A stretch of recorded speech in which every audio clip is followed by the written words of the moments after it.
Hi, brothers and sisters, and welcome back to our daily reading.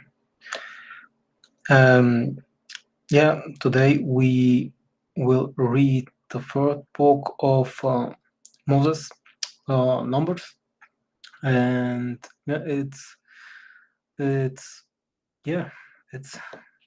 quite interesting what we have here, and let's start.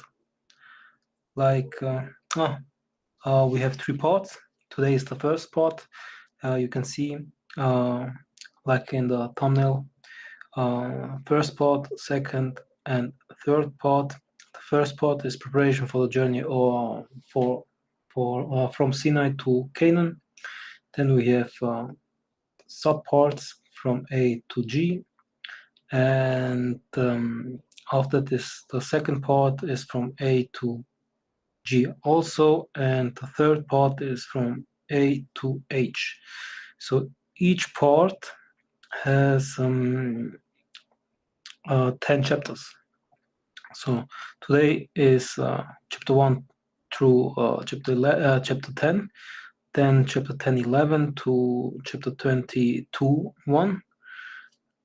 Then the last part, 22 through 36. So I hope I can do this in 3 readings, but let's see what God will give us. So first, census of Israel, chapter 1 from the fourth book of Moses, Numbers. Now the Lord spoke to Moses in the wilderness of Sinai, in the tabernacle of testimony, of the first day of the second month, in the second year after they came out of the land of Egypt, saying, Take a census of all the congregation of the children of Israel, and according to their families, by their fathers' houses, and according to the number of names by their head, count every male. So from 20 years old and above, all who go out with the army of Israel. You and Aaron shall number them by their armies. With you there shall be each man according to the tribe of each ruler and their father's house. These are the names of the men who shall stand with you. From Reuben, Elizur, the son of Shedur; from Simon, Shelumiel, the son of Zurishaddai; from Judah, Nashon, the son of Aminadab; from Issachar, Nathanael, the son of Zuar; from Zebulun, Eliab, the son of Helon; from the sons of Joseph; from Ephraim, Elishma, the son of Ammihud; from Manasseh, Gamaliel, the son of Padasur; from Benjamin, Abidan, the son of Gideoni; from Dan, Aziah, the son of Ammishaddai; from Asher, Pagiel, the son of Okran; from Gad, Elisaph, the son of Duel; from Naphtali, Ira, the son of Enan. These were chosen from the congregation rulers of their fathers' tribes and chillars in Israel. Then Moses and Aaron took these men who had been mentioned by name, and assembled all the congregation together on the first day of the second month, in the second year. And they registered their ancestry by families, by their fathers' houses, according to the number of names, from 20 years old and above, every male according to their head count, in the manner the Lord commanded Moses. So he numbered them in the wilderness of Sinai. Just let me check the stream if you can hear me. So just a second.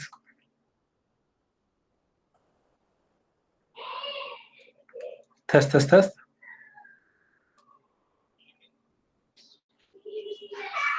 Hi.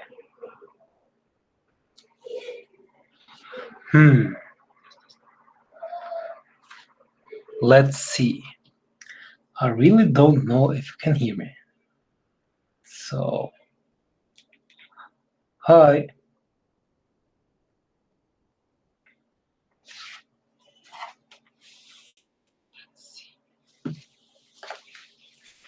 Test.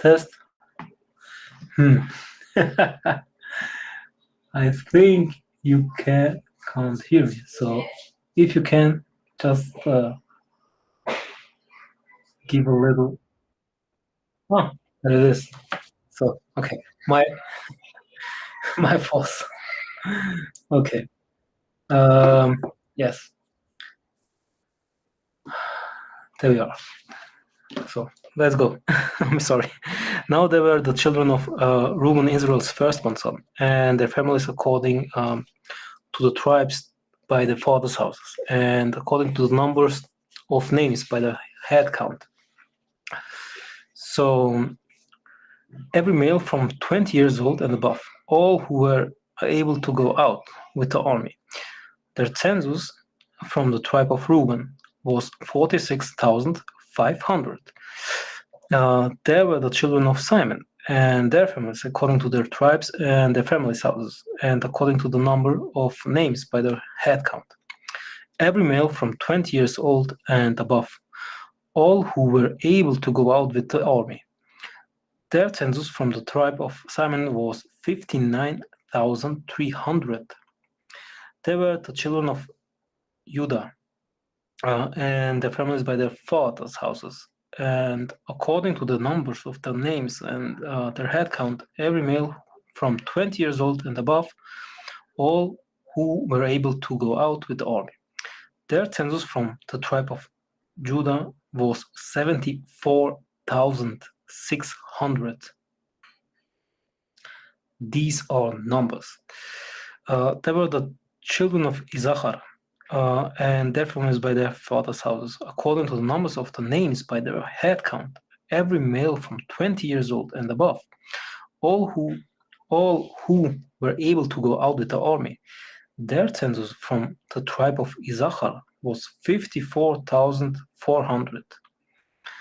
There were the children of Zebulun and their families by their fathers' houses, according to the number of names by their head count. Every male from 20 years old and above, all who were able to go out with the army. Their census from the tribe of Zebulun was 57,400. They were the children of Joseph, the children of Ephraim, and their families by their fathers' houses, and according to the number of the names by their head count, every male from 20 years old and above, all who were able to go out with the army. Their census from the tribe of Ephraim was 40,500, and the children of Manasseh and their families by their fathers' houses, and according to the number of names by their head count, every male from 20 years old and above, all who were able to go out with the army. Their census from the tribe of Manasseh was 32,200. They were the children of Benjamin and their families by their fathers' houses, and according to the number of names by their head count. Every male from 20 years old and above, all who were able to go out with the army. Their census from the tribe of Benjamin was 35,400. They were the children of Gad, and their families by their fathers' houses, and according to the number of names by their head count, every male from 20 years old and above, all who were able to go out with the army. Their census from the tribe of Gad was 45,650. They were children of Dan, and their families by their fathers' houses, and according to the number of names by their head count. Every male from 20 years old and above, all were able to go out with the army. Their census from the tribe of Dan was 62,700. They were the children of Asher and their families by their fathers' houses, and according to the numbers of the names by their head count, every male from 20 years old and above, all who were able to go out with the army. Their census from the tribe of Asher was 41,500. They were the children of Naphtali, and their families by the fathers' houses, and according to the number of names by their head count, every male from 20 years old and above, all who were able to go out with the army. Their census from the tribe of Naphtali was 53,400. This is the census taken by Moses and Aaron, along with the 12 rulers of Israel and their paternal households, each man according to his tribe. So the entire census of the children of Israel with their armies and from 20 years old and above, all who were able to go out with to war in Israel, was 603,550. But the Levites from their father's tribe were not numbered with the children of Israel. For the Lord spoke to Moses, saying, "See to it that the tribe of Levi is not numbered, nor take not census of them among the children of Israel. But you shall appoint the Levites over the tabernacle of testimony, over all its furnishings, and over all things that belongs to it. They shall carry the tabernacle and all its furnishings. They shall minister liturgically in the tabernacle, and camp around it. When the tabernacle is to move, the Levites shall dismantle it, and when the tabernacle is to make camp, the Levites shall set it up. The forerunner who comes near, let him be put to death. But the children of Israel shall make camp with their armies, each man according to his own rank, and each man according to his own regiment.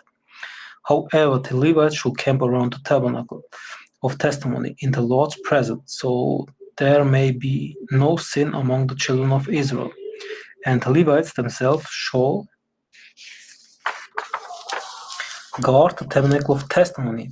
Those the children of Israel did according to all the Lord commanded Moses and Aaron. So they did. So let's go to our footnotes. So chapter 1, verse 1, the Lord who conversed with Moses in the tabernacle was the Word and Son of God, for he was the lawgiver. Moses, in turn, gave his laws to Israel. The tabernacle was a type of the flesh the Son assumed in the womb of the Mother of God when he became incarnate. John chapter 1, verse 14. After his incarnation, he also conversed with Moses on the Mount of Transfiguration. This conversation on the Mount calls the mind to talks between the two in the tabernacle. All through the Jews claimed he taught and worked contrary to the law. The presence of Moses with him on the Mount refute this charge. Chapter 1, verse 2 and 3, the Lord commanded the census to be taken in Israel to draft an army for war. This census shows the militant nature of Israel in warfare. Israel was a type of the church. Israel was a type of the church, the Israel of God. And the church is also militant. However, the warfare of the church is spiritual and evangelistic in nature. The spiritual enemies are the sinful passions, death, and the devil. Evangelism is to bring as many as will come into the kingdom of God, and is to continue up to the end, when the kingdom will be fully established.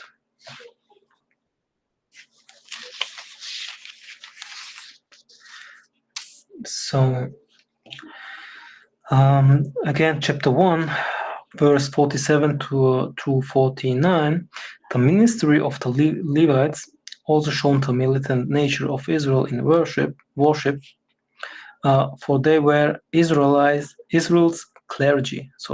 All other Israelites were laity.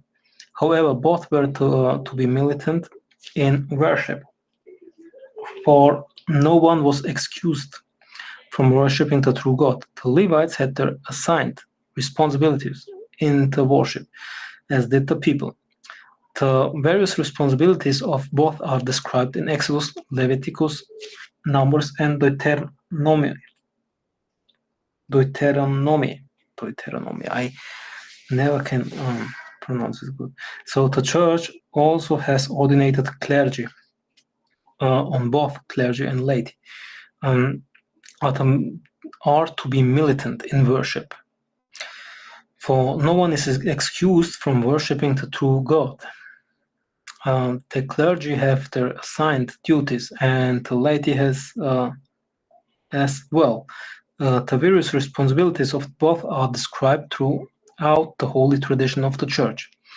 The Levites, in verse 50, ordinated to minister liturgically, for divine worship is liturgical in nature. This liturgical nature is mentioned about 45 times throughout Numbers. The word liturgy means the work of the people. In Israel, this included the Levites and the 12 tribes, that is, all the children of Israel, with the Levites having their special liturgical service in the tabernacle. The worship of the church is also liturgical in nature and includes both clergy and laity. The apostles were ministering liturgically in Acts, chapter 13, verse 2, when the Holy Spirit spoke to them. The same word is used here as in the book of Numbers. This same word is also used numerous times in Hebrews to describe the liturgical worship of the church as the fulfillment of Israel's liturgical worship.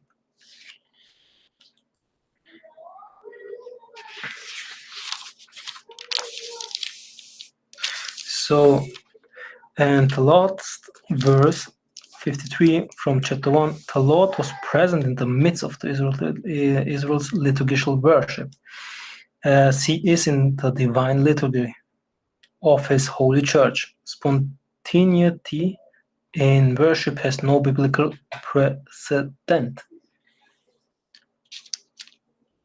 So,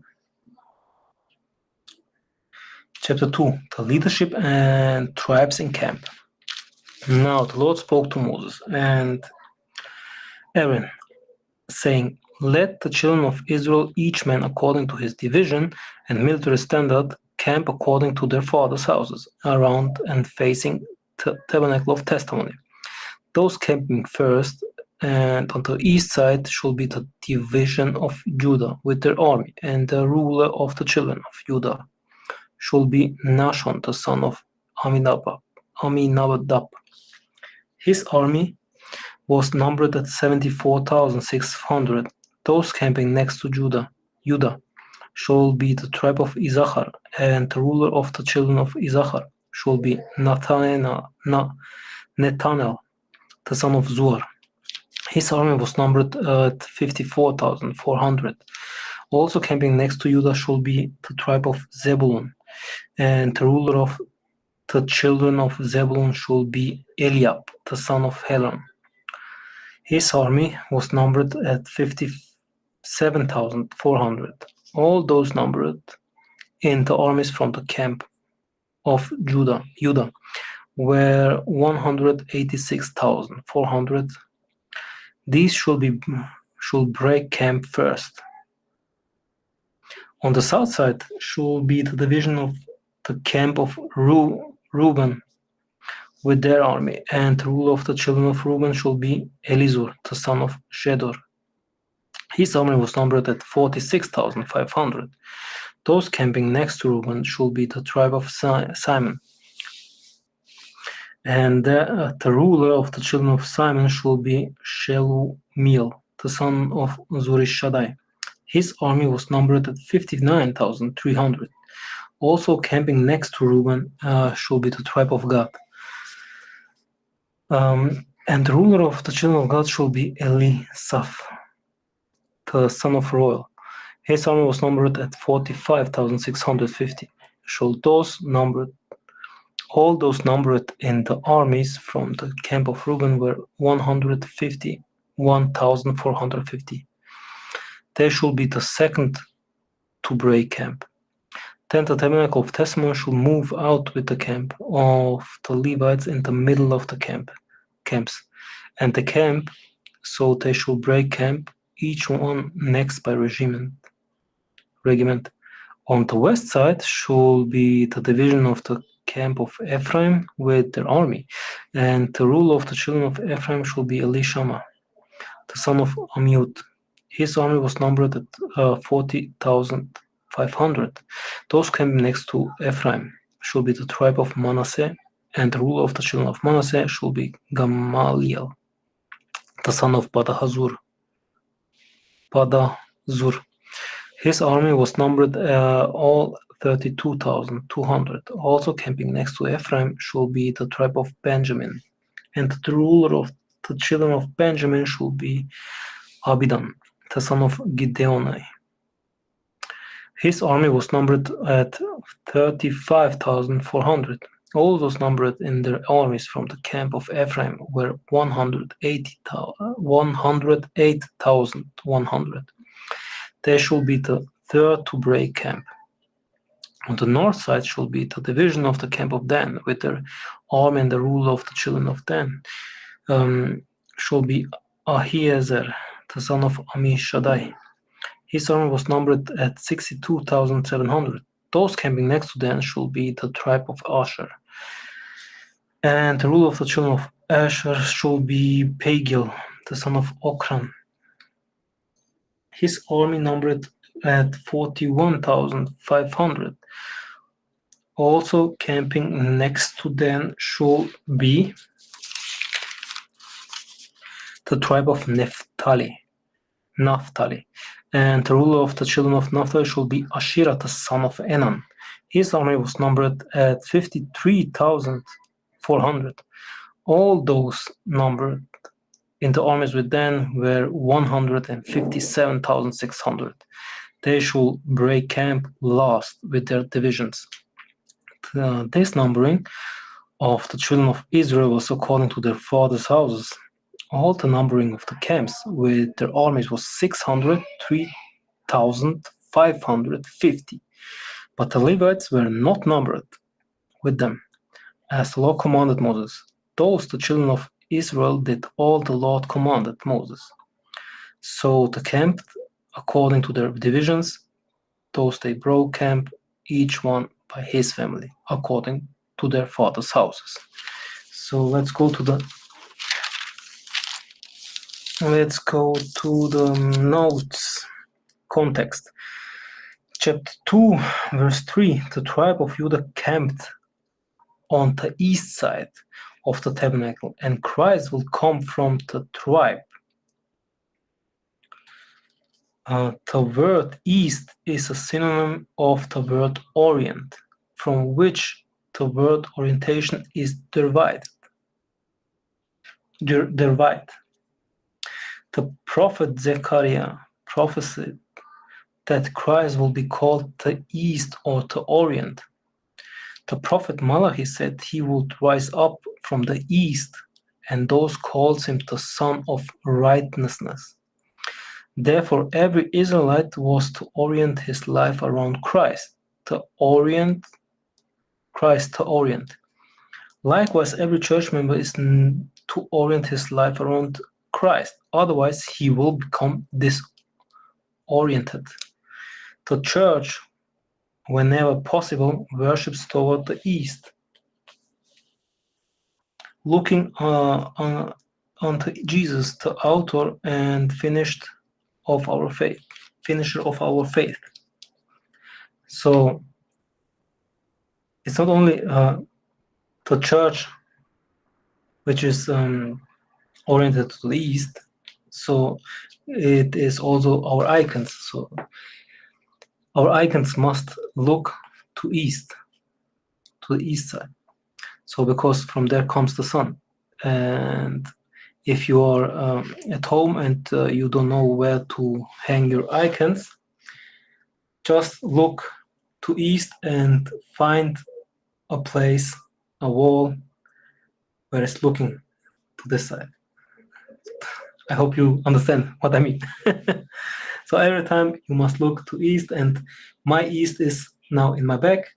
So there is nothing, but in my other rooms there are icons, and they are looking to east. So yes, let's go now to the sons of Aaron, chapter 3.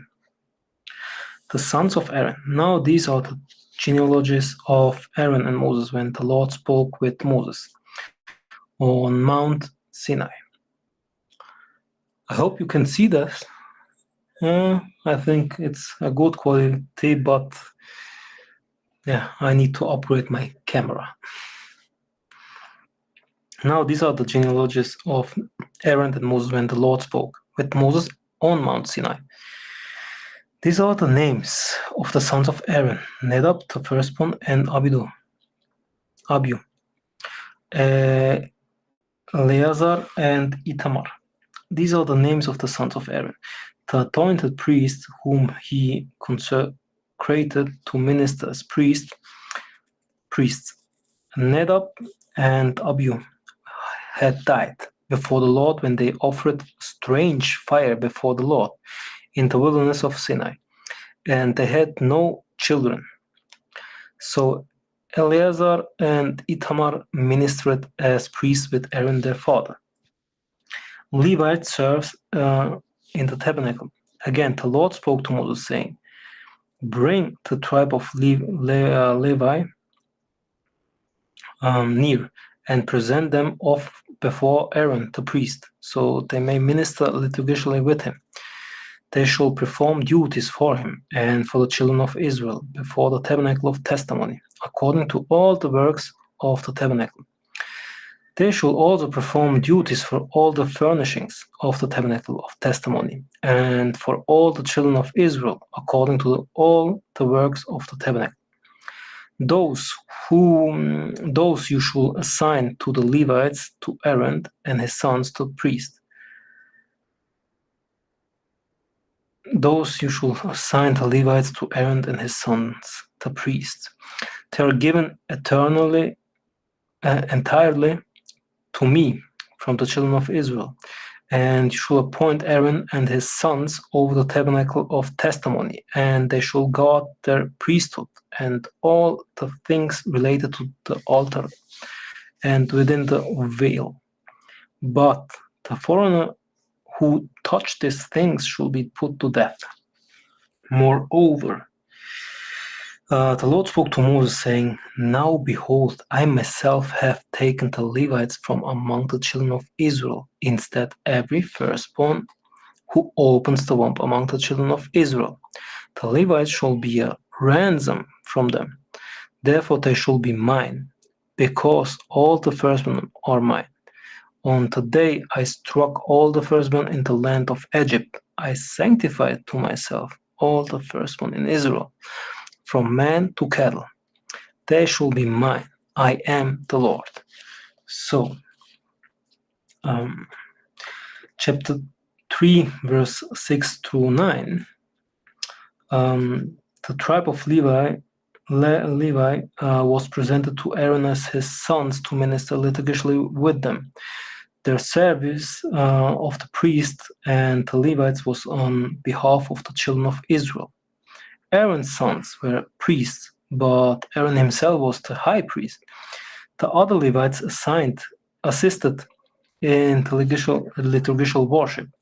The liturgical service of the priests and Levites was a type of liturgical service in the church. The high priest was a type of Christ, our great high priest, and the shepherd and overseer, bishop, or of our souls. The bishop are living icons of Christ, or living icons of Christ. The bishop are living icons to Christ, of Christ. I never thought that, but interesting. The bishops are living icons of Christ, the high priest of the church. Similarly, the priests in the church are also icons of Christ. Similarly, the priests in the church are also icons of Christ and serve liturgically with the bishop, under whom they are assigned as his spiritual sons. The Levites served liturgically with Aaron and his sons as their assistants. There were types of the deacons who assist the bishop in the liturgical worship, and when the bishop is not present, they assist the priest. Chapter 3, verse 11 to 30, and verse 40 through 51. The Lord ransomed the firstborn sons of Israel in Egypt with the blood of a lamb. Therefore the firstborn sons belonged to him. 40 months later, in the wilderness of Sinai, he accepted the males in the tribe of Levi, a month old and above, 22,000 in number, as a ransom payment for the firstborn of the 12 tribes. Thus, an exchange took place, which the Levites became the Lord's liturgical ministers of the tabernacle. However, the census among the firstborn of the 12 tribes revealed the number of Israel's firstborn sons to be 22,273. Therefore, a ransom payment was owed to the Lord for this excess number of 273 of Israel's firstborn males.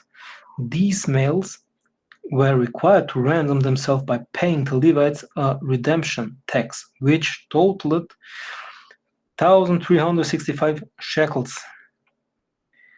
These redemption tax became a tradition in Israel. The firstborn males were required to pay this tax in their hometowns. Jesus' hometown in his adulthood was Capernaum. So on one occasion in Capernaum, Peter was asked if his teacher paid this tax. Peter replied, yes. However, Jesus had no obligation to pay the tax because he is the Son of the King, the Heavenly Father, and Jesus too is King. Kings exact tax payments from the subjects, not from their sons. Nevertheless, to avoid offense, Jesus told Peter to catch a fish, and it would have money in its mouth to pay the tax, not only for himself, but also for Peter. For Peter too was a firstborn son. So this tax payment from the mouth of the fish demonstrated Jesus to be the Lord and King over creation, and the eternal Son of the Heavenly King, the Father. This also demonstrated that it was the Son of God, the King himself, who ordered the redemption tax to be paid when Israel was in the wilderness of Sinai. So, let's move forward. Census of the Levites. Furthermore, the Lord spoke to Moses in the wilderness of Sinai, saying, number the children of Levi, by their fathers' houses, by their tribes, and by their families. You shall number every male from month old and above. So Moses and Aaron numbered them according to the voice of the Lord, in the manner the Lord commanded them. These are the sons of Levi by their names: Gershon, Kohath, and Merari.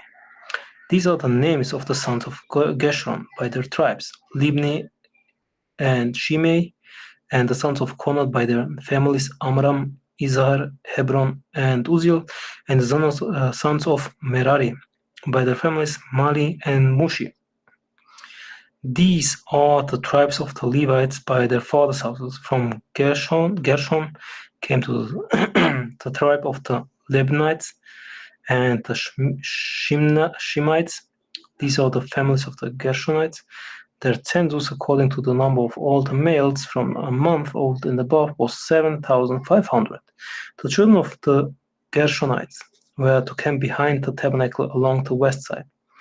And the ruler of the father's house of the tribe of Gershon was Elisaph, the son of Lyle. The charge of the children of Gershon in the tabernacle of testimony included the overall covering of the tabernacle and the screen for the door of the tabernacle of testimony, and the curtains of the court, and the screen for the gate of the court by the tabernacle, and the rest of all its works.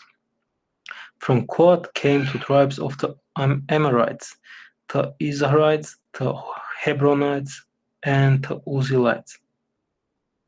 These are the tribes of the Kohathites. Their census, according to the number of all the males from a month and above, was 8,600. Was 8,600, keeping charge of the holy things. The tribes of the children of Kohath were to camp along the south side, and the tabernacle, and the ruler of this, the house of the families of the house of the families of the Kohathite tribes was Elizaphan, the son of Uziel. Their charge included the ark, the table, the lampstand, the altar, the utensils of the holy place, with which they ministered liturgically the screen, and all their works. Now the ruler over the rulers of the Levites was Eleazar, the son of Aaron, the priest. He was appointed to be in charge of those responsible for the holy things. From Merari came the tribe of the Mahalites and the tribe of Mushites. These were the tribes of Merari. Their census, according to the number of all the males from a month old and above, was 6,500. And the ruler of the house of the families of the Merari tribe was Zuriel, the son of Abihail. These were the camps on the north side of the tabernacle. The appointed duty of the children of Merari included the pillars of the tabernacle and the bars, the columns and the bases, and all their furnishings and works, and the pillar of the court all around, with their bases, pegs, and cords. Those camped in front of the tabernacle of testimony on the east were Moses, Aaron, and his sons performing the guard duties of the holy place in behalf of the children of Israel. But the foreigner who touches these things shall be put to death. The entire census of the Levites, whom Moses and Aaron numbered by the voice of the Lord, by their tribes, all the males from a month old and above, was 22,000. Levites dedicated, replacing the firstborn. Again, the Lord said to Moses, "Take a census of all the firstborn males of the children of Israel from a month old and above, and take the number of their names. You shall take the Levites for me. I am the Lord, instead of all the firstborn among the children of Israel, and the cattle of the Levites, instead of all the firstborn cattle among the children of Israel." So Moses took a census of all the firstborn among the children of Israel in the manner the Lord commanded him. Those all the firstborn males, according to the number of names from a month old and above from the census, were 22,273. Then the Lord spoke to Moses, saying, "Take the Levites instead of all the firstborn among the children of Israel, and the cattle of the Levites instead of their cattle. The Levites shall be mine. I am the Lord. But for the redemption of the 273 firstborn from the children of Israel, who are more in number than the Levites, you shall take 5 shekels for each one individually. You shall take them according to the holy didrachm. The 20 obols of the shekel. Then you shall give the silver with which the excess number of them is redeemed to Aaron and his sons. So Moses took the silver in the redemption of those who exceeded the number for the redemption of the Levites. From the firstborn of the children of Israel, he took the silver, 1,365 shekels, according to the holy shekel.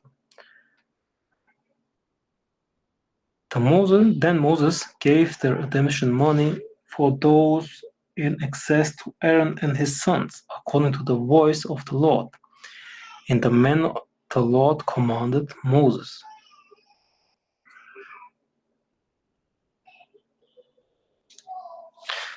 I need a little bit of water.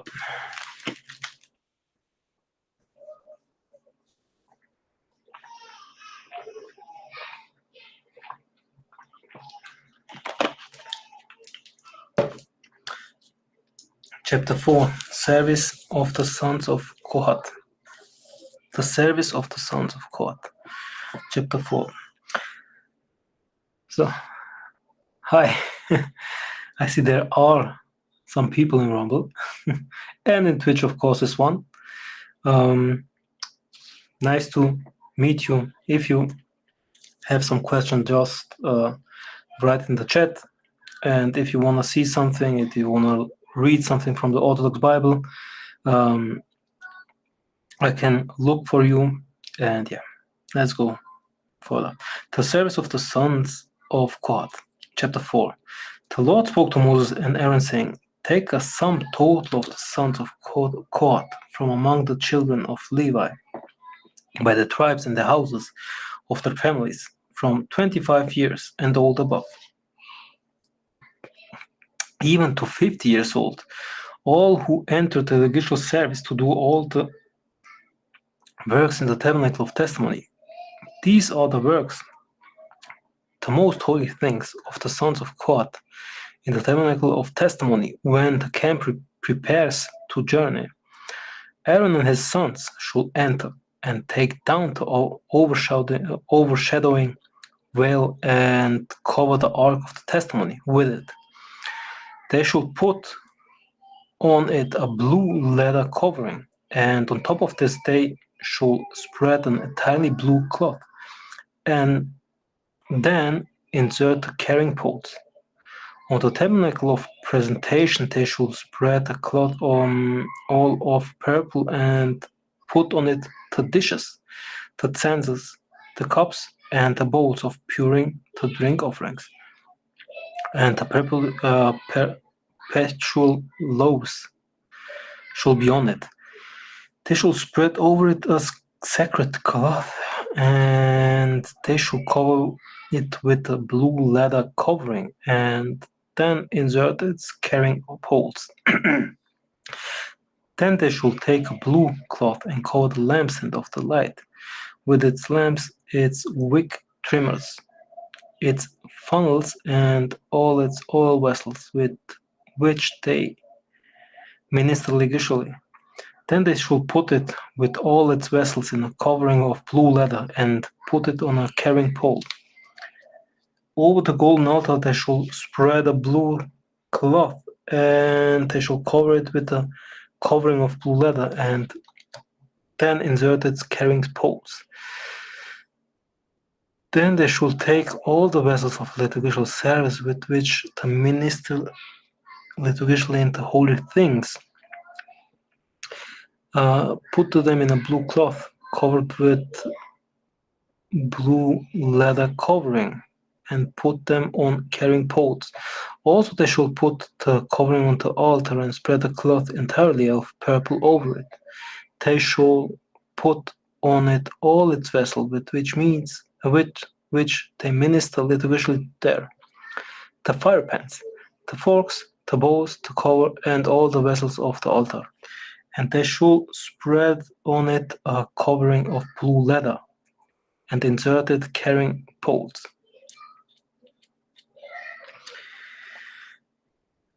Then they shall spread on it a blue leather cover, and insert it carrying poles. After this they shall take a purple cloth to cover the lever and its base, and put them into a blue leather cover, and then put them in carrying poles. Then after Aaron and his sons finished covering the holy things and all holy vessels when the camp is set to go, then the sons of Kohath shall enter to carry them. But they shall not touch the holy things, lest they die. So if they touch, they will die. These are the things in the tabernacle of testimony the sons of Kohath are to carry. The overseer is Eleazar, the son of Aaron, the priest. The oil for the light, the incense compound, the daily grain offering, the anointing oil, the oversight of all the tabernacle, and whatever is in it, in the holy place with all its works. Then the Lord spoke to Moses and Aaron, saying, Do not destroy the tribe of the Kohathite families from among the Levites, but do this in regard to them, so they may live and not die when they approach the most holy things. Aaron and his sons shall go in and appoint each of them according to his transport duty. But they shall not go in unexpectedly to watch the holy things, lest they die.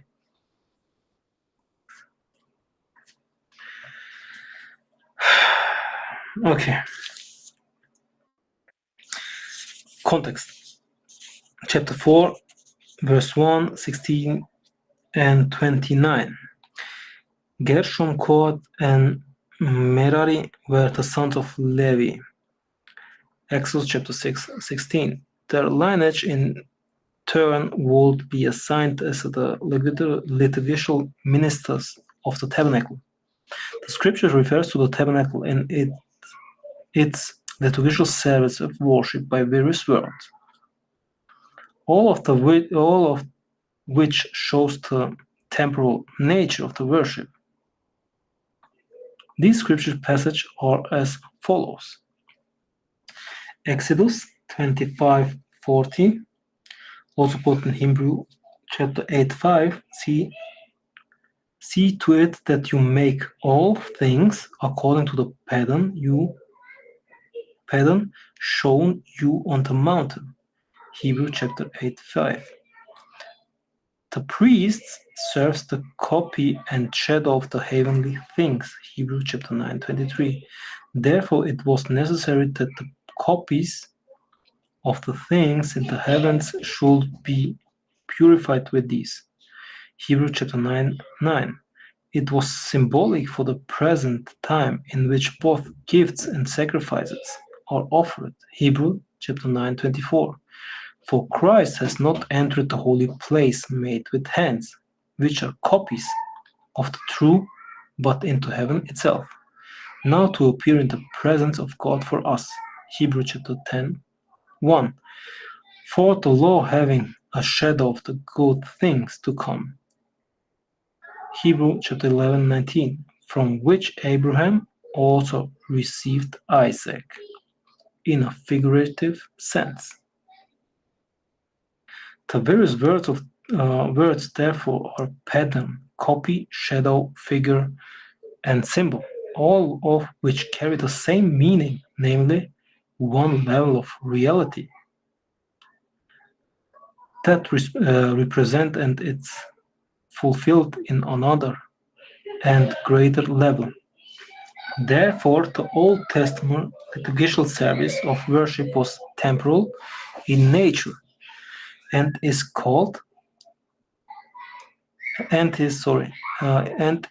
fulfilled in the greater reality of the church liturgical worship. Liturgical worship in the church is called heaven on earth for its fulfills the types.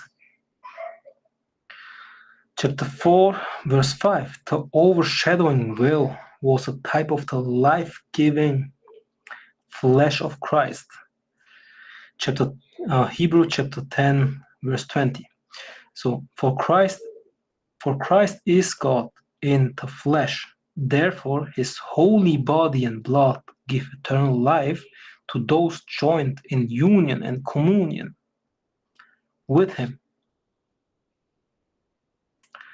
In the divine liturgy, the Church offers up the bread and wine of the authority to him, and he gives these back to the Church as his precious body and blood.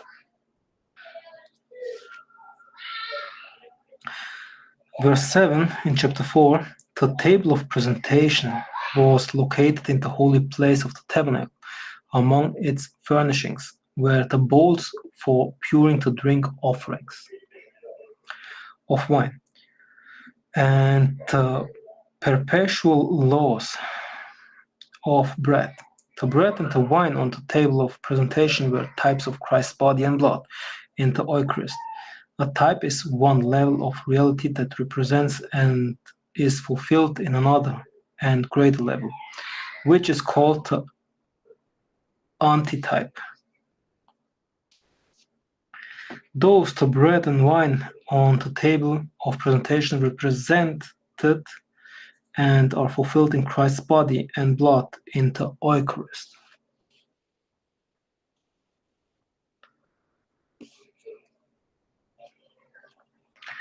So,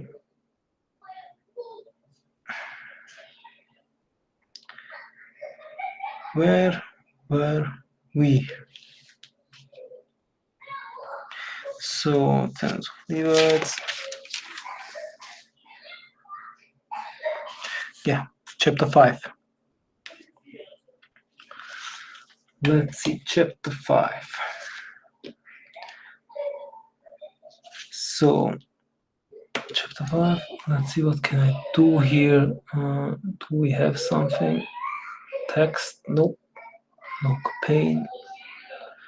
No live chat. And we are 52 minutes in it.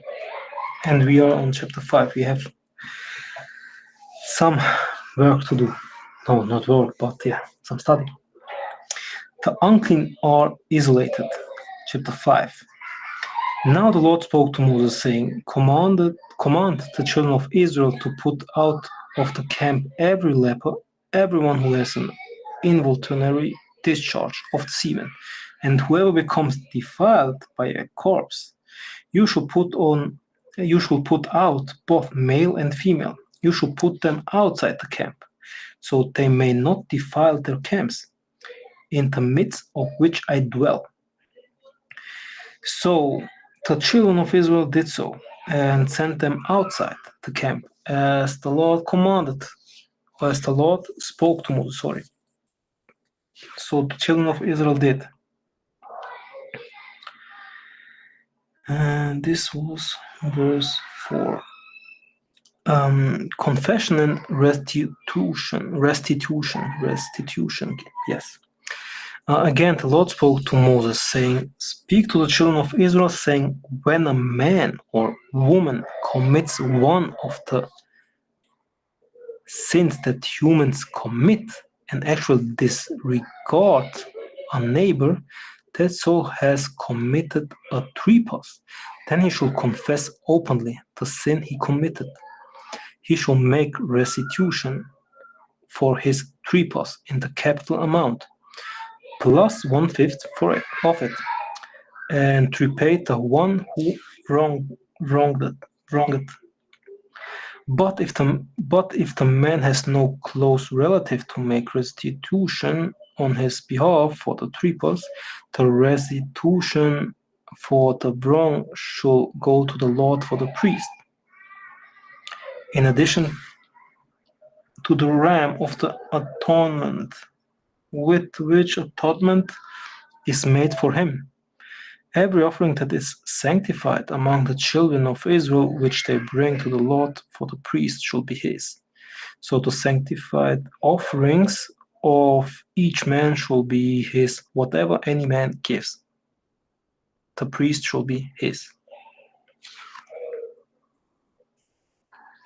Unfaithful wives. Moreover, the Lord spoke to Moses, saying, Speak to the children of Israel, and say to them, If any man's wife commits transgression and disregards and despises him, and someone has sexual intercourse with her, and she conceals it from her husband and keeps it hidden, but she is defiled, and there was no witness against her, nor was she caught. And if a spirit of jealousy comes upon him, and becomes jealous of his wife, who is defiled? Or if a spirit of jealousy comes upon him, and he becomes jealous of his wife, although she is not defiled, then the man shall bring his wife to the priest. He shall bring the gift required for her, 1/10 of an ephah of barley meal. He shall pour no oil on it, and put no frankincense on it, because it is a grain offering of jealousy, and offering for remembering, for bringing sin to remembrance.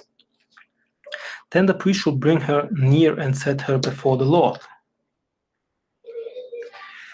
The priest shall take clean running water in an earthen vessel, and take some of the dust on the floor of the tabernacle of testimony, and throw it into the water. Then the priest shall stand the woman before the Lord, uncover the woman's head, and put the sacrifice for remembering in her hands, which is the grain offering of jealousy. And the priest shall have in his hand the word of conviction that brings a curse. Then the priest shall put her under oath, and say to the woman, If no man has lain with you, and if you have not committed transgression to be defiled while under your husband's jurisdiction, be innocent from this water of conviction that brings a curse. But if you committed transgression and defiled yourself under your husband's jurisdiction, and some man other than your husband had sexual relation with you, then the priest shall put the woman under oath by the words of the oath of this curse. And the priest shall say to the woman,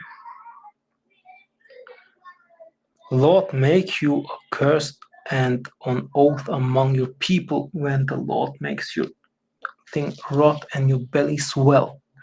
And may this water that causes his curse go into your stomach, and make your belly swell and your thigh rot. Then the woman shall say, May it be so. Then the priest shall write these curses in a book, and wipe them off into the water of conviction that brings a curse. Then he shall give the woman a drink of this water of conviction that brings a curse, and it shall enter her. Then the priest shall take the grain offering of jealousy from the woman's hand, put the sacrifice before the Lord, and bring it to the altar.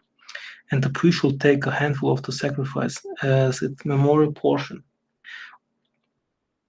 offer it on the altar, and afterward given the woman the water to drink.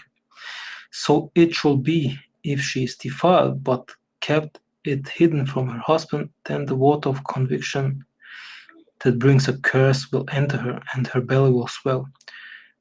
Her thigh will rot, and the woman will become accursed among her people. But if the woman is not defiled, but is clean, then she shall be innocent and may conceive children. This is the law of jealousy. When a wife, while under her husband's jurisdiction, transgresses and defiles herself, or when the spirit of jealousy comes up a man and he becomes jealous of his wife, then he shall stand the woman before the Lord, and the priest shall execute all this law upon her. Then the man shall be innocent of guilt, but the woman shall bear her guilt. My nose is, I don't know how to say that. Chapter 5. Okay, let's go to the notes. notes, chapter 5, verse 2-4. Leprosy was a type of sin. Jesus went out of the camp and became a leper on our behalf. He himself was not a leper, for he knew no sin, but he took pity on us lepers and became a disgrace for our sakes. Confession of wrongs to a neighbor must be accompanied by restitution. Zacchaeus went beyond this law and made restitution fourfold. Plus he gave half his goods to the poor. Thus he bore fruits worthy of repentance. So Jesus said to him, "Today salvation has come to this house." So before I start with the chapter 6, I need something for cleaning my nose. I have, so how can I say that?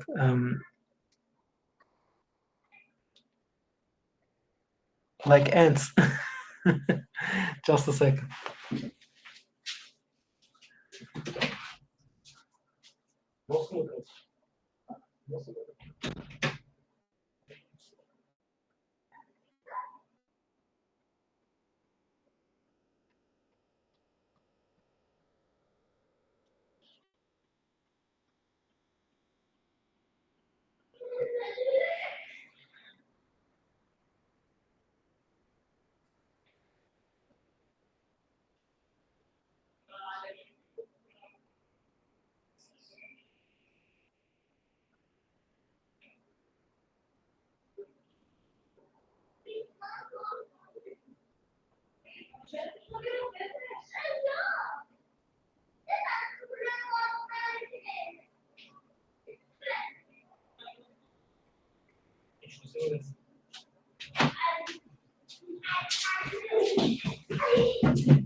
Marko, ne. TikTok. Слушать шведство.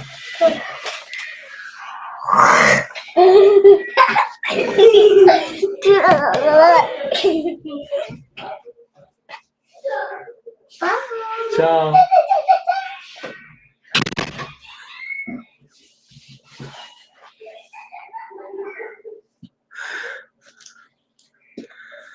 Oh.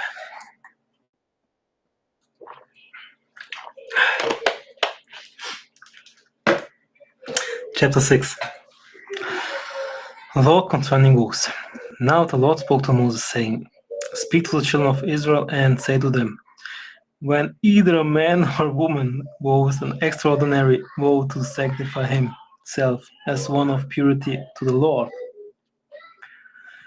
he shall separate himself from wine and intoxicants, and shall not drink any wine and vinegar made from wine, and any vinegar made from intoxicant.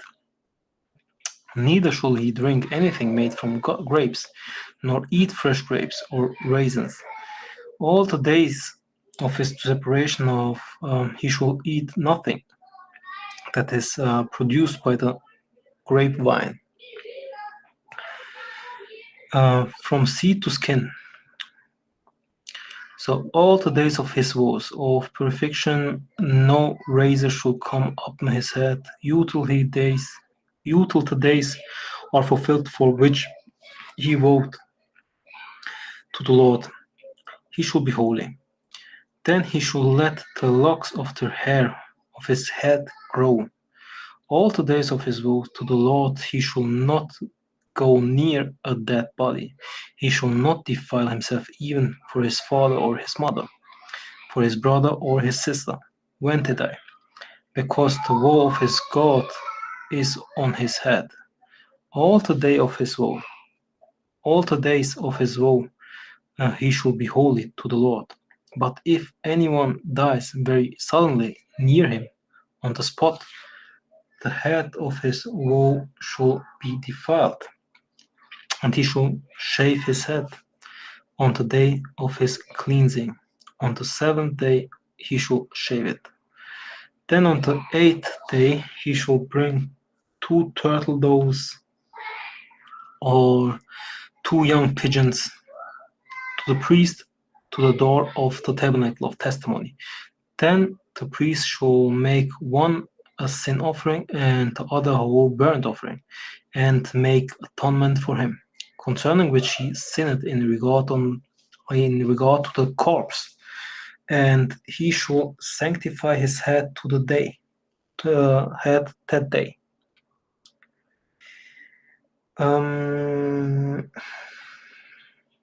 He shall sanctify to the Lord the days of his woe, and bring a male lamb into the first year as a three-plus offering. But the former days shall be null and void, because the head of his woe was defiled. Now this is the law of wowing. When the days of his woe are fulfilled, he shall be brought to the doors of the tabernacle of testimony.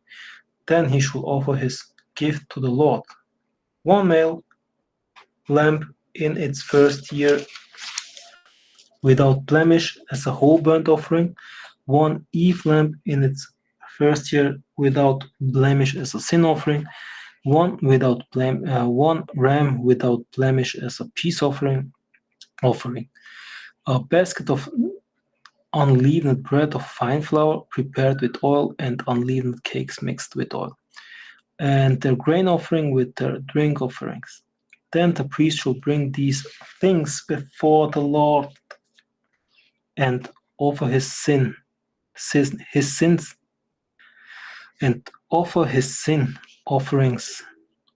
offering and his whole burnt offering. And he shall offer the ram as a sacrifice of the peace offering to the Lord, with the basket of unleavened bread. The priest shall also offer his grain offering and his drink offering. Then the one wowing shall shave the head of his woe at the doors of the tabernacle of testimony. And he shall put his hair on the fire, which is under the sacrifice of the peace offering. Then the priest shall take the bald shoulder of the ram, 1 unleavened loaf from the basket, and 1 unleavened cake, and put these up in the hands of the one wowing, after he has shaved the head of his woe. And the priest shall bring these things as a deposit offering before the Lord. They are holy for the priest, together with the breast of the deposit offering and the thigh of choice portion. After that, the one wowing may drink wine. This is the law of the one wowing, who vows the Lord his gift to the Lord concerning his woe, and the force of his woe is not limited to what he could afford regarding his woe, which he vows according to the law of purity. Let's go back to our notes.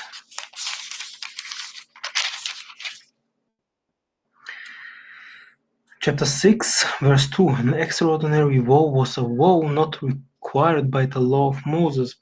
It was strictly voluntary, and when such a vow was made, the one making it was held accountable to fulfill it.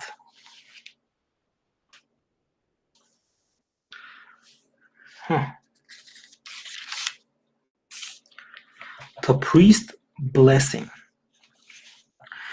Again, the Lord spoke to Moses, saying, "Speak to Aaron and his son, saying, This is the way you should bless the children of Israel. Say to them, My name shall be put on the children of Israel, and the Lord shall bless them. The Lord bless you and keep you.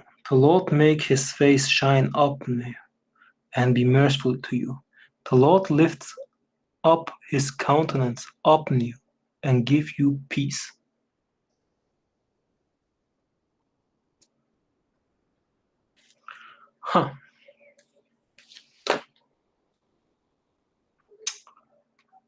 So, notes, context. Verse 22, okay, chapter 6, verse 22 through 26. This verse describes the blessing by the priest upon the people. The purpose is to put the Lord's name on them. The blessing itself is contained in 24 to 26. Bishop and priest in the church also put the Lord's name on people with they bless them with their hands and in the form of the cross.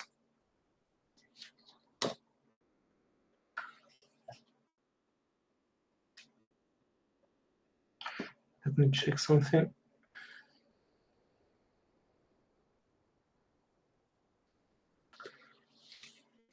I have some.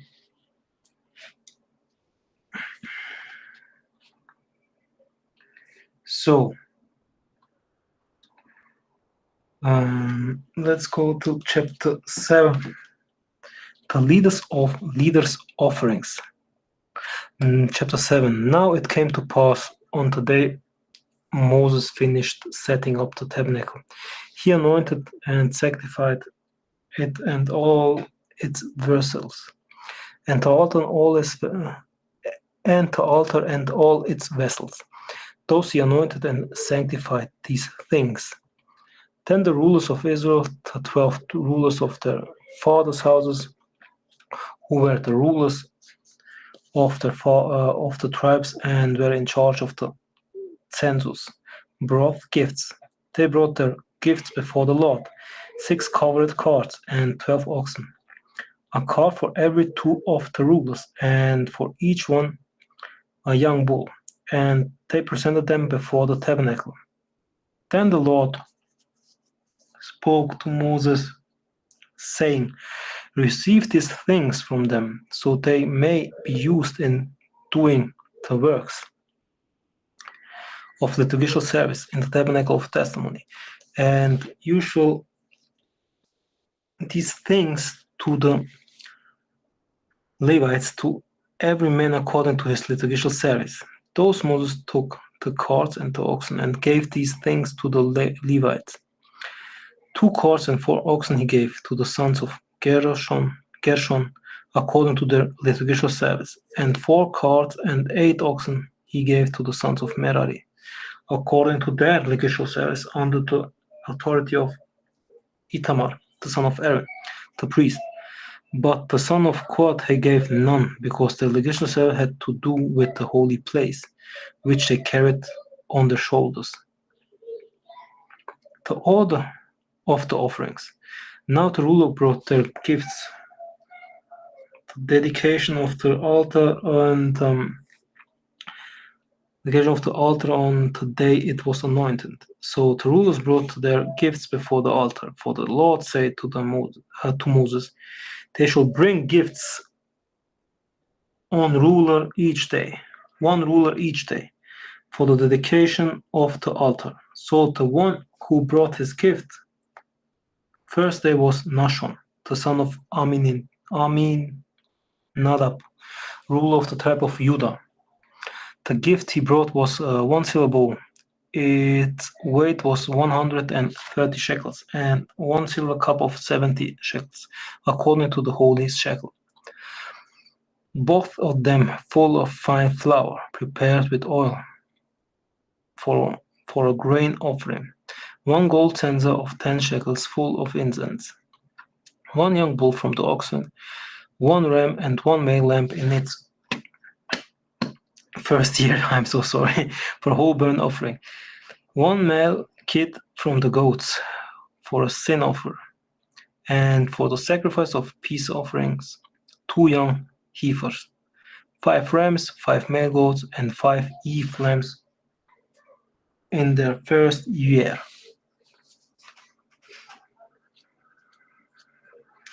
I'm so sorry, my nose.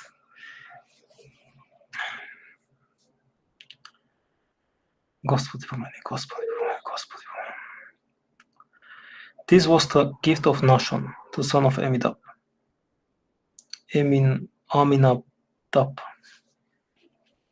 On the second day, Nathan, the son of Zuar, a ruler of Issachar, brought his gift. The gift he brought was 1 silver bowl. His weight was 130 shekels. And 1 silver cup of 70 shekels, according to the holy shekel, both of them full of fine flour, prepared with oil for a grain offering. 1 gold censer of shekels full of incense, 1 young bull from the oxen, 1 ram, and 1 male faring. 1 male kid from the goats for a sin offering and for the sacrifice of peace offering. 2 young heifers, 5 rams, 5 male goats, 5 ewe lambs, and their first year. This was the gift of Nathal, the son of Zuar. The third day, Eliab, the son of Helon, a ruler of the children of Zebulun, brought his gift. The gift he brought was 1 silver bowl, and its weight was 130 shekels, and 1 silver cup of 70 shekels, according to the holy shekel, both of them full of fine flour prepared with oil for a grain offering. 1 gold censer of 10 shekels, full of incense, or 1 young bull from the oxen, 1 ram, and 1 male lamb, in its first year, for a whole burnt offering. 1 male kid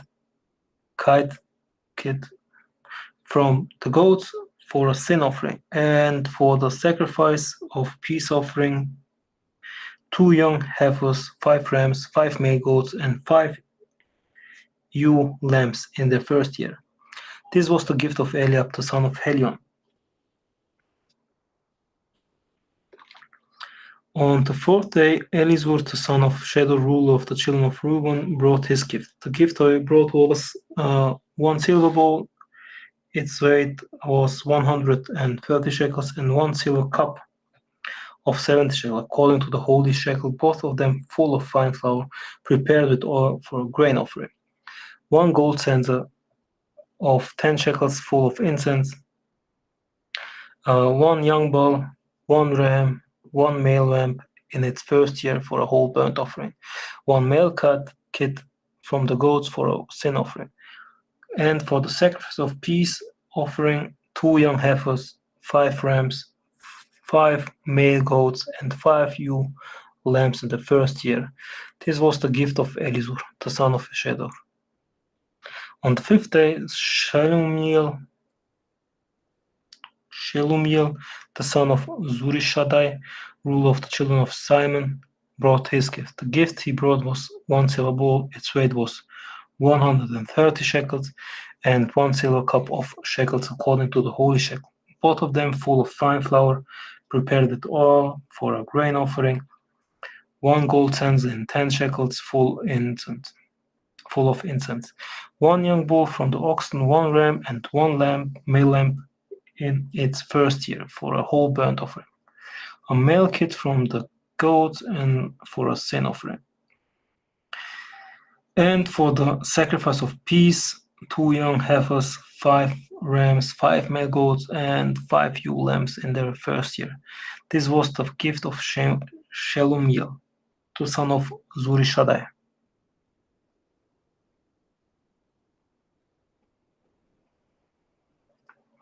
On the 6th day, Elisaph, the son of Doel, ruler of the children of Gad, brought his gift. The gift he brought was 1 silver bowl, and its weight was 130 shekels, and 1 silver cup of 70 shekels, according to the holy shekel, both of them full of fine flour prepared with oil for a grain offering. 1 censer of 10 shekels, full of incense. 1 young bull from the oxen, 1 ram, and 1 male lamb in its first year for the whole burnt offering. 1 male kid from the goats for a sin offering.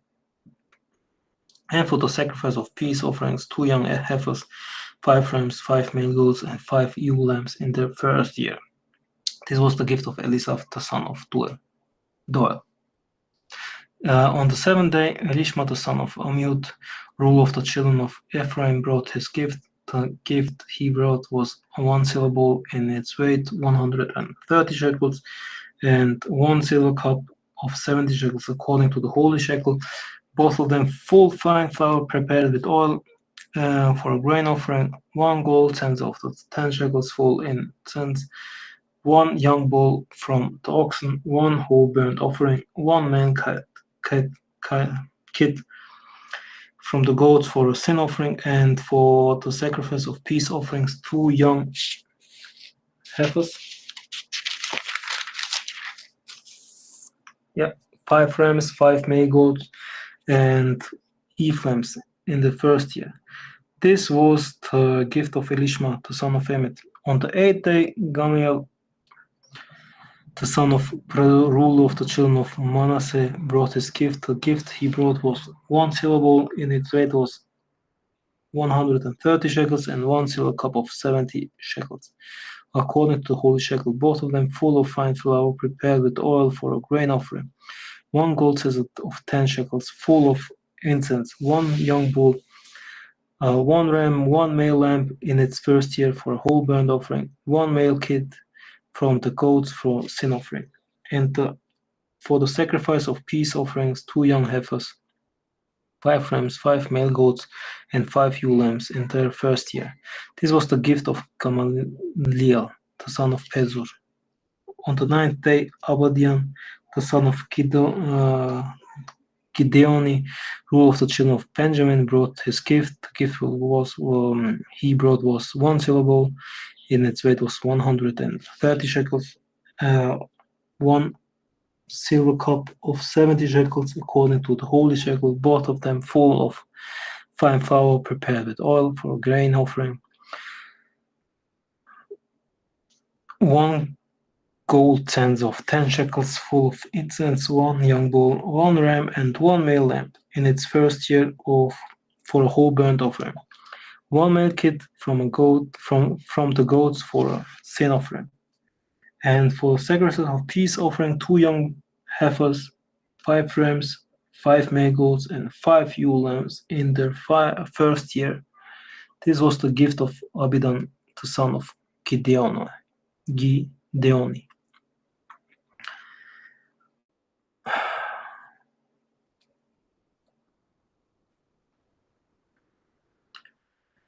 On the 10th day, Ahizar, the son of Ammishaddai, ruler of the children of Dan, brought his gift. The gift of brought was a syllable. Its weight was 130 shekels, one silver cup, 170 shekels according to the holy shekel, both of them full of fine flour prepared with oil for a grain offering, one gold census of 10 shekels full of incense, one young bull, one ram, one male lamb in its first year, for a whole burnt offering, one male kid from the goats for a sin offering, and for the sacrifice of peace offerings, 2 young heifers, 5 rams, 5 male goats, and 5 ewe lambs in the first year. This was the gift of Ahizar, the son of Emir. On the 11th day, Pagiel, the son of Okran, the ruler of the children of Asher, brought his gift. The gift was brought one silver bowl, in its weight was 130 shekels, one silver cup of 70 shekels according to the holy shekel, both of them full of fine flour prepared with oil for a grain offering, one gold census of 10 shekels full of incense, one young bull, one ram, one male lamb in its first year for a whole burnt offering, one male kid from the goats from a sin offering, and for the sacrifice of peace offering, 2 young heifers, 5 rams, 5 male goats, 5 ewe lambs in the first year. This was the gift of Pagiel, the son of Okram. On the 12th day, Asher, the son of Emran, ruler of the children of Nephi, brought his gift. The gift of he brought was one silver bowl. Its weight was 130 shekels, and one silver cup of 70 shekels, according to the holy shekel, both of them full of fine flour prepared with oil for a grain offering. The one gold census of 10 shekels full of incense, 1 young bull, 1 ram, 1 male lamb in its first year for a whole burnt offering, 1 male kid from the goats for a sin offering, and for the sacrifice of peace offerings, 2 young heifers, 5 rams, 5 male goats, and 5 ewe lambs in the first year. This was the offering of Ahira, the son of Enan. So, this was the dedication gift for the altar from the rulers of Israel. Today it was anointed 12 silver bowls, 12 silver cups, and 12 gold censers. Each silver bowl weighed 130 shekels, and each cup 70 shekels. All the silver of the vessel weighed 200 was 2,400 shekels, according to the holy shekels. The 12 gold censers full of incense weighed 10 shekels apiece. According to holy shekel, all the gold of the censers weighed 120 shekels. All the oxen for the whole burnt offering were 12 young bulls. The rams 12, the male lambs in their first year 12, with their grain offering, a sin offering 12. So all the oxen for the sacrifice of peace offering were 24 young heifers. The rams 60, the male goat 60, and the ewe lambs in their first year 60. This was the dedication gift for the altar after it was consecration. After it was consecrated and anointed. Now when Moses went into the tabernacle of testimony to speak with him, he heard the voice of the Lord speaking to him from above the mercy seat on the ark of the testimony, from between the 2 cherubim. Those he spoke to him.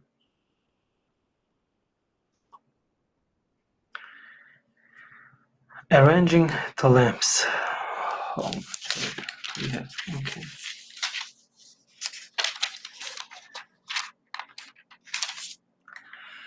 Now the Lord spoke to Moses, saying, Speak to Aaron and say to him, When you arrange the lamps, the 7 lamps shall give light in front of the lampstand. Aaron did so. He arranged the lampstand to face toward the front of the lampstand, and it lit its lamps as the Lord commanded Moses. Now this construction of the lampstand was solid gold. Its stem and corolla were solid throughout, according to the form the Lord showed Moses. Thus he made the lampstand. Cleansing and consecrating the Levites. Again, the Lord spoke to Moses, saying, Take the Levites from among the children of Israel and consecrate them. Those you shall do them for their purification. Sprinkle water of purification on them, and the razor shall shave all their body, and they shall wash their clothes. Then they shall be clean. After this they shall take a young bull from the oxen, with its grain offering of fine flour prepared with oil, and shall take a young bull 1 year old from the oxen for a sin offering. Then you shall bring the Levites before the tabernacle of testimony, and gather together the whole congregation of the children of Israel. So you shall bring the Levites before the Lord, and the children of Israel shall put their hands on the Levites. And Aaron shall set apart the Levites before the Lord as a restitution offering from among the children of Israel, so they may do the works of the Lord. Then the Levites shall put their hands on the head of the young bulls, and shall offer one for a sin offering and the other for a whole burnt offering to the Lord, to make atonement for them. Then you shall stand the Levites before the Lord and before Aaron and his sons, and offer them as a restitution offering to the Lord. Those you shall separate the Levites from among the children of Israel, and they shall be mine. After that the Levites shall go into do the work of the tabernacle of testimony. Those you shall cleanse them and offer them as a restitution offering before the Lord, for they are mine, as a restitution offering from among the children of Israel. I have taken them from myself instead of all who opened the womb, the firstborn from all the children of Israel. For all the firstborn among the children of Israel are mine, from man to cattle. On the day I struck all the firstborn in the land of Egypt, I sanctified them to myself. I have taken the Levites instead of all the firstborn among the children of Israel. I have also given the Levites as a restitution offering to Aaron and his sons from among the children of Israel, to do the works of the children of Israel in the tabernacle of testimony, and to make atonement for the children of Israel. There shall be no drawing near of the holy things among the children of Israel. So Moses and Aaron and all the congregation of the children of Israel did to the Levites as the Lord commanded Moses concerning the Levites. Those the children of Israel did to them. Then the Levites sanctified themselves and washed their clothes, and Aaron presented them before the Lord as a restitution offering. And Aaron made atonement for them to consecrate them.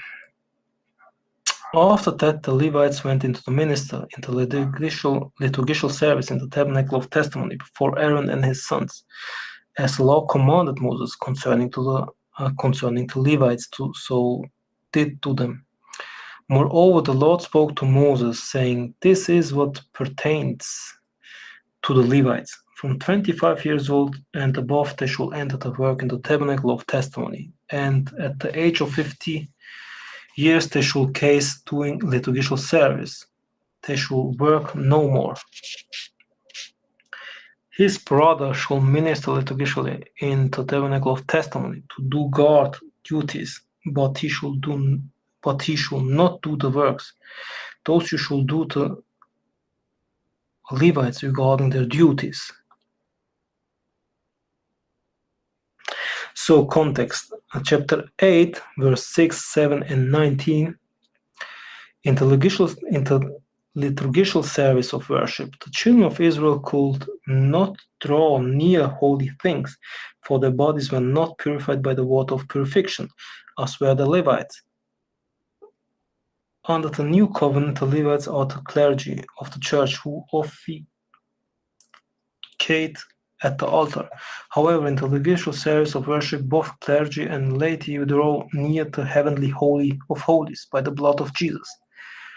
The condition for entering the heavenly holy of holies are a true heart in full assurance of faith, having our hearts sprinkled from an evil conscience and our bodies washed with pure water.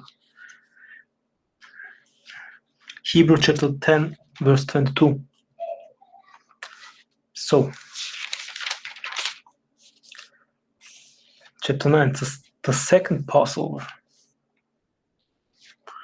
Now the Lord spoke to Moses in the Sinai desert in the first month of the second year, after they came out of the land of Egypt, saying, "Speak and let the children of Israel keep Passover at its appointed time. On the 13th day of this month at eventide, you shall keep it at its appointed time. According to its rule and practice, you shall keep it." So Moses told the children of Israel to keep Passover. Those that keep Passover beginning on the 13th day of the first month in the Sinai desert, as the Lord commanded Moses. So the children of Israel did. Now there were men who were unclean on account of a dead man, and so were unable to keep Passover on the day. Therefore they came before Moses and Aaron that day. So those men said to him, "We are unclean on account of a dead man. Why then are we prevented from presenting the Lord's gifts at its appointed time among the children of Israel?" Moses then said to them, "Stand here and I will hear what the Lord commands concerning you." Then the Lord spoke to Moses, saying, "Speak to the children of Israel, saying, if any one of you becomes unclean on account of a dead man, or is on a distant journey, or is among your families, he shall keep the Lord's Passover. On the 14th day of the second month at eventide, they shall keep it. They shall eat it with unleavened bread and bitter herbs. They shall leave none of it till morning, nor break one its bones. According to all the ruler of Pasha they shall keep it. But the man who is clean and is not on a distant journey, but fails to keep Pasha, that soul shall be utterly destroyed from among his people, because he did not bring his gifts to the Lord at its appointed time. That man shall bear his guilt. But if a resident alien dwells with you in your land, he shall also keep the Lord's Pasha, according to the rule and regulation of Pasha. You shall have one rule, both for the resident alien and the native of the land.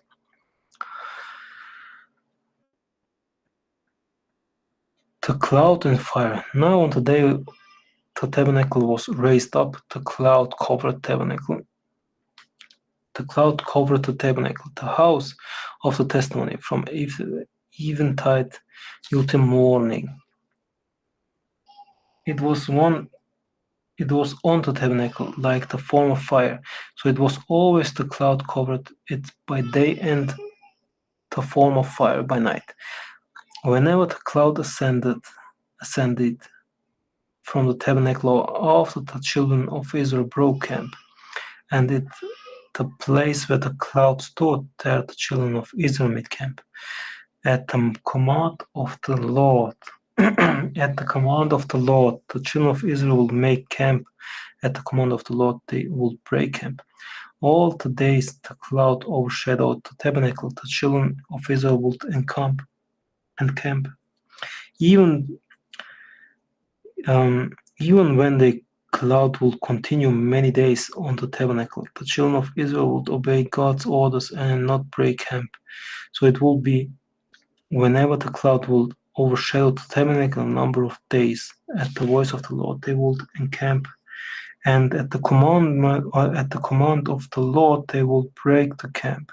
So it will be when the cloud will continue from eventide until morning, and the cloud will ascend in the morning. Then they will break camp. And if the cloud will continue a day or night, or a month, or an evidence of days overshadowing it, the children of Israel will encamp and not break camp. At the command of the Lord, they will break camp, and at the command of the Lord by the hand of Moses, they will obey the Lord's orders. Chapter 10, our last chapter, the two silver trumpets. Chapter 10. Now the Lord spoke to Moses, saying, "Make two silver trumpets. For yourself you shall make them of hammered work. You shall use them to call the congregation and to break the camp. You shall blow the trumpets among them, and all the congregation shall be gathered, and the door of the tabernacle of testimony. But if they blow one trumpet, all the rulers, the heads of the division of Israel, shall gather to you. Then you shall blow the trumpet signal, and the camps camping on the east side shall break camp.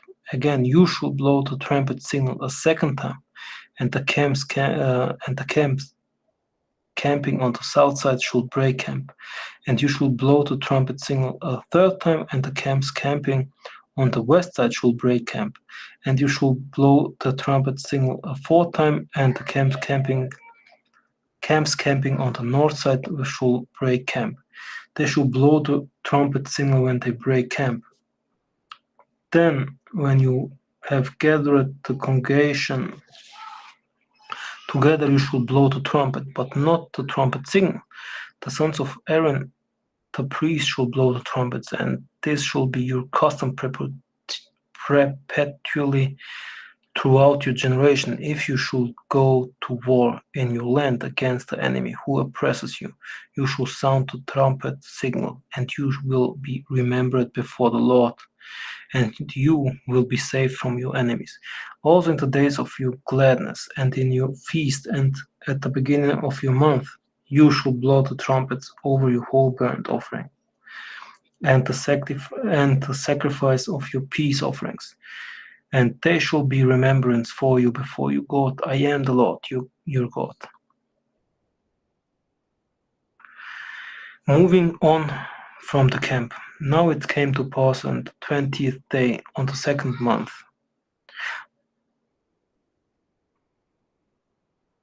But first, let's go to the note for chapter 9. Chapter 9, verse 3. Passover was to be kept according to its rule and practice. Its rule and practice refers to its liturgical order of service and worship. This was spelled out very carefully in the law of Moses. In the church, the rule and practice of Pascha is also carefully spelled out with the holy tradition, as the church moves through its liturgical order of service and worship in the Great Lent, Holy Week, and the Easter season. Verse 6 through 9, the law of Moses could not cover every situation that might arise regarding Pascha, for this law did not exist in a vacuum to itself. Rather, it was ever united to the lawgiver, the Son of God, who speaks to his people. Similarly, the holy tradition of the church cannot cover every situation that might arise. The good shepherd speaks to his church, and those who have ears to hear follow him. Verse 21, when the cloud ascended from the tabernacle, Israel would break camp and move toward the promised land. Therefore, their liturgical worship was to be dynamic and not static. They had an objective to achieve. Psalm 120 to 133 are called Odes of Ascent. These odes reveal the aspects of the dynamic and living nature of liturgical worship. Similarly to the Lord ascended into the heaven to teach the church the dynamic and living nature of worship. For liturgical worship is like an ascent in which the worshipper draw near and enter the heavenly holy of holies. The final objective is the resurrection from the dead and the life of the world to come. So, let's go to the context of chapter 10:10. The Son of God is the I am, the Lord God of Israel. He is one of the three persons of the Holy Trinity. Moving on from the camp, now it came to pass on the 20th day of the second month in the second year that cloud descended from the tabernacle of testimony. Then the children of Israel broke camp with their houses goats into the Sinai desert, and the cloud stood in the desert of Paran. So they first once broke camp, and the Lord's voice by the hand of Moses. Let's see. Hi there. We are 10 viewers in Rumble. Nice. I hope not bots. I hope some living types. So yes, let's continue. Oh, I see now I have something. Kingston Comics. Do you know that? Let's go. We have something. You can see that on the left side. So let's check this out. So, are you looking to help the next generation in understanding and engage in the Bible? The Kingston Bible is the most complete graphic adaptation of the Bible ever done, and it's perfect product for helping young adults dive into and interact with the Bible. This graphic Bible helps young adults understand the historical timelines of the Bible. So learn about both well-known and lesser-known characters and Orthodox Christian teachings. Top comic artists from Kingston Comics have created a stunning 2,000+ page graphic novel to capture the whole Bible from Genesis to Revelation. The entire Old Testament and New Testament is available either as a hardcover trilogy or in 6 soft covers volumes. With the Kingston Bible, young adults can read scripture from cover to cover and many times retain the content longer than traditional text. Find this and more exciting products at kingstoncomics.com.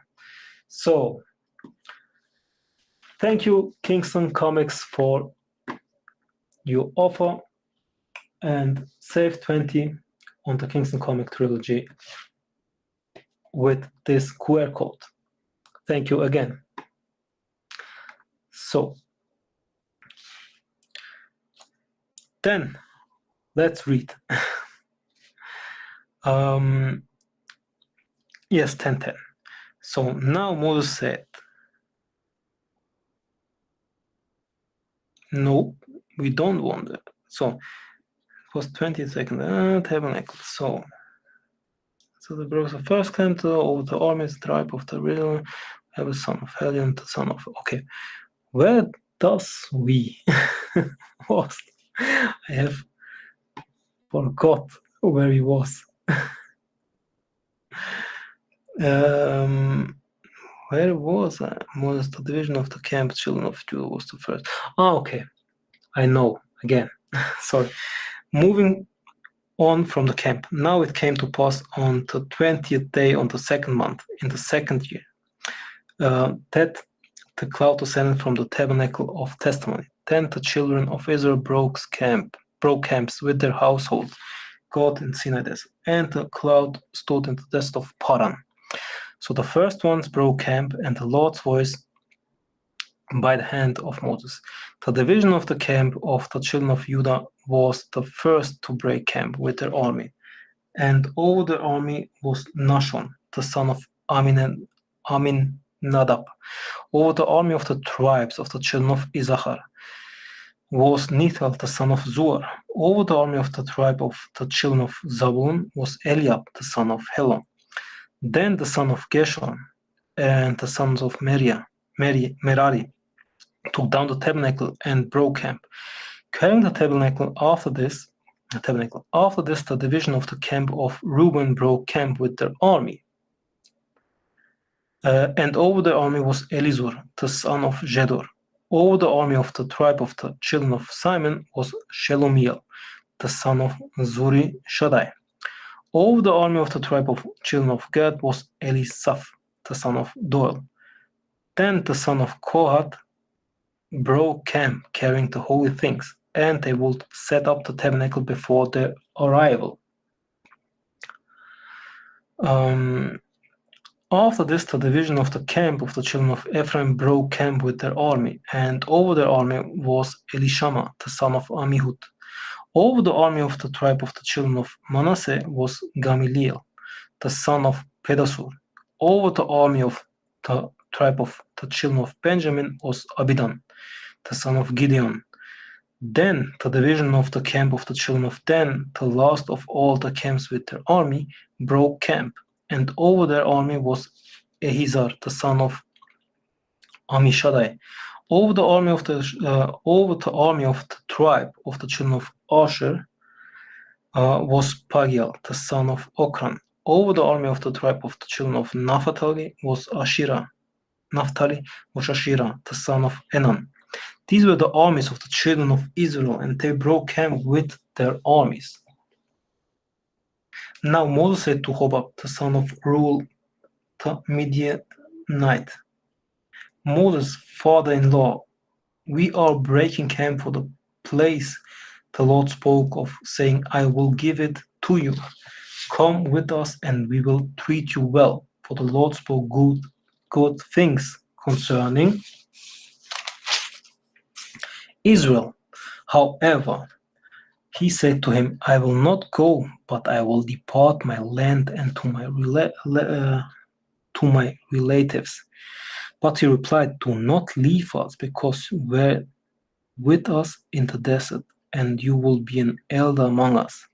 It would also be if you should go with us, that the good things would over the Lord will do for us, the same will do for you. So they broke camp at the mountain of the Lord for a journey of 3 days, and the ark of the covenant of the Lord went before them for the 3 days journey to search out a resting place for them. Now it came to pass that when they broke camp with the ark, Moses said, "Rise up, O Lord.